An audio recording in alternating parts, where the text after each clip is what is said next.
Hello everyone, আসসালামু আলাইকুম। Welcome to my channel mafia blog video যেখান থেকেই দেখছো। আশা করছি তোমরা সবাই আল্লাহর রহমতে ভালো আছো, সুস্থ আছো। আমরাও ভালো আছি, সুস্থ আছি, আলহামদুলিল্লাহ। আজকের ব্লগটা সকাল 5টা থেকে শুরু করলাম। আই হোপ তোমাদেরকে খুব ভালো লাগবে। সপ্তাহে 2টো দিন আলফিয়ার পাপার সকাল সকাল ডিউটি থাকে, তো তাড়াতাড়ি ওকে ডিউটি যেতে হয় 6টার আগেই। তো তার জন্যই আমি কিন্তু ভোরবেলা উঠে আলু ভাজাভাজি শুরু করেছি। এখানে শুধু আজকে আলুই ভাজবো, আর কোনো রকম নাস্তা বানাবো না, যেহেতু আজকে মুড়ি দিয়ে আলু খাবে বলেছে। তো সেরকম আর কিছু বানাতে হবে না। তো ওই ব্যস্ততার মাঝে আর কোনো রকম ভিডিও করিনি, যেহেতু ওকে সব কিছু ম্যানেজ করে দিয়ে ও চলে গেছে ডিউটি। আর আমার মেয়ে এখন উঠেছে, ফ্রেশ হয়েছে। তারপরে মা মেয়েতে এখন ছাতু খেয়ে নেবো। আর জীবনে প্রথমবার মনে হয় আমি সকালে আজকে ছাতু খাবো, কোনো দিন খাইনি।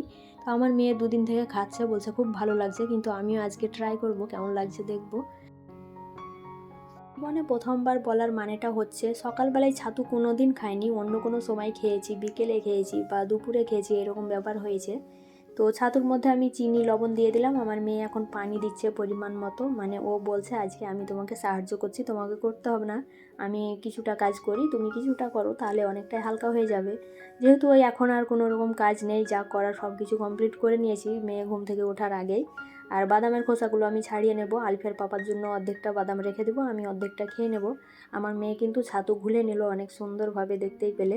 বাদামগুলো রাতের বেলায় ভিজিয়ে রেখেছিলাম, তবে আলফিয়ার পাপাকে দিতে তো ভুলে গেছি আমি সকালবেলায়। তো ডিউটি থেকে আসার পরে অর্ধেকটা খাবে, আমি এখন অর্ধেকটা খেয়ে নেব। আর আমার মেয়ে কোনো রকম বাদাম পছন্দ করে না, মানে খেজুরও খেতে চায় না, তবে জোর করে খাওয়াই খেজুরটা, আর বাদাম খাবে না কোনো মতেই। আজকে সকালের খাবার দেখে মনে হচ্ছে খুব হালকা ফুলকা খাবার, কিন্তু অনেক প্রোটিনযুক্ত খাবার ছিল আমাদের। এই ভিডিওটুকু অন্য দিনে ছিল, মেয়ের জন্য কিছু কোশ্চেন রেডি করে রাখছিলাম, পরে অ্যান্সার করে নিবে।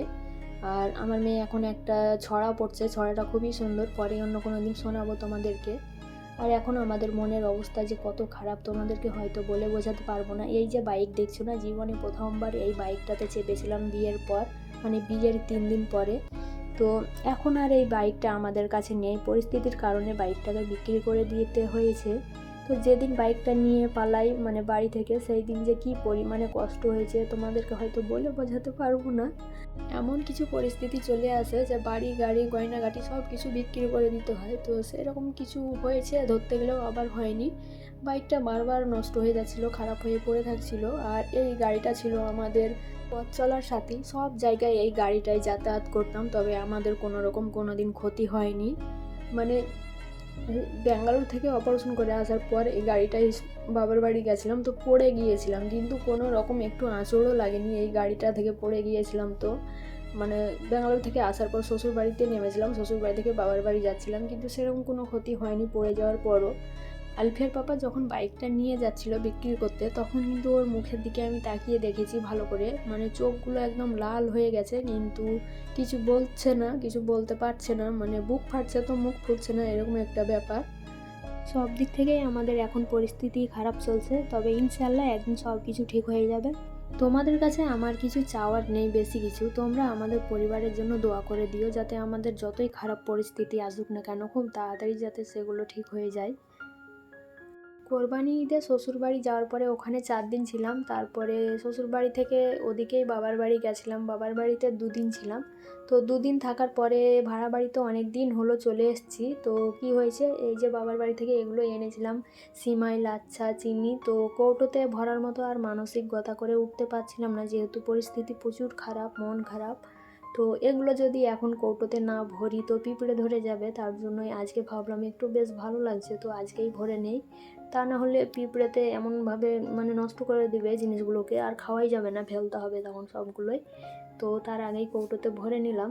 এই ব্লগ ভিডিওটা একদিনে শ্যুট করা না, বেশ কয়েকদিনের অংশ আছে একটু একটু করে। তোমরা অবশ্যই বুঝতে পারছো, মানে ভিডিও দেখার পরে পরে একটু একটু আলাদা আলাদা।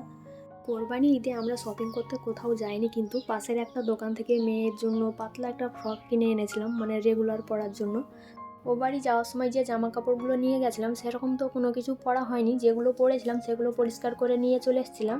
আর এখানে আসার পরে কিন্তু সেগুলোকে সঙ্গে সঙ্গে আলমারিতে তুলে রেখে দিয়েছিলাম। আর মেয়ের জামা কাপড়গুলো যেহেতু বারবার পরছিল আর খুলে খুলে রাখছিল, তার জন্য আর পরিষ্কার করিনি।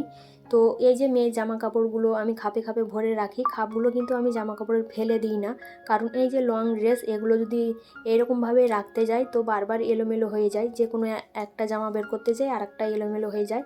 আর এই খাপের মধ্যে ভরে রাখলে জামা কাপড়ের ভাঁজটাও খুব সুন্দর হয়ে থাকে, আর একটা বের করতে আর একটা জামা কাপড় এলোমেলো হয় না। তার জন্যই জামা কাপড়ের খাপগুলোকে যত্ন করে রেখে দিই, ওটাই ভালো মনে হয় আমার।